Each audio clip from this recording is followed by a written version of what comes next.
সফল সে হয় না যে খুব ট্যালেন্টেড হয়, সফল সে হয় না যে বড় স্কুলে পড়াশোনা করে, সফল সে হয় না যার বাপ সফল হয়, বরং সফল হয় সে ব্যক্তি যে তার জীবনের স্বপ্ন বড় দেখে এবং এমন স্বপ্ন দেখে যেই স্বপ্ন বাস্তবায়ন না করা পর্যন্ত সে তার শ্বাস নেয় না, পিছু পা হয় না, হেরে যায় না। সে মানুষটাই সফল হতে পারে, ঠিক কিনা বলেন? মানুষ তার খারাপ অবস্থায় হেরে যায় না, মানুষ তার শূন্য অবস্থায় হেরে যায় না। মানুষ হারে তখন যখন সে গিভ আপ করে ফেলে। যতক্ষণ পর্যন্ত মানুষ বলে যে আমি পারবো, আমার শক্তি আছে, আই ক্যান ডু ইট, এটা আমার বিলিভ আছে, যতক্ষণ পর্যন্ত বিশ্বাস সঙ্গে আছে, মানুষকে হারিয়ে দেওয়ার মতো শক্তি এই পৃথিবীতে জন্ম নেয় নাই যুবক ভাইরা, ঠিক কিনা বলো?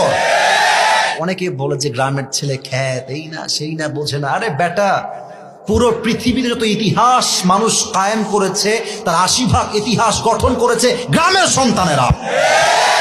আর আপনারা যারা আমার ওয়াজ আগের থেকেই শুনেন, আমার একটা ওয়াজ আমি বলেছিলাম যে মধ্যবিত্ত পরিবারের সন্তান মানেই হচ্ছে একটা ব্র্যান্ড। সাইকেল দিবেন চলবে, বাইক দিবেন চলবে, কার দিবেন চলবে, আপনি আমাকে দিবেন ভাত ডাল চলবে, ভর্তা দিবেন চলবে, সবজি দিবেন চলবে, মুরগি দিবেন চলবে, গরু দিবেন চলবে, কিছুই দিবেন না, এক গ্লাস পানি দিবেন, একটা ভাত দিবেন আর মরিচ দিবেন, পান্তা ভাত হলেও আমার চলবে।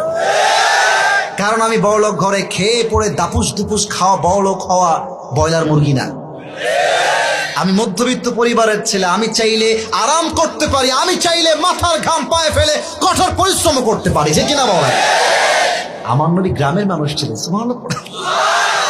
গ্রামে আমাদের যাদের বাসা আছে, এটাকে আপনারা কি বলেন? আমরা বলি উঠান, আপনারা কি বলেন?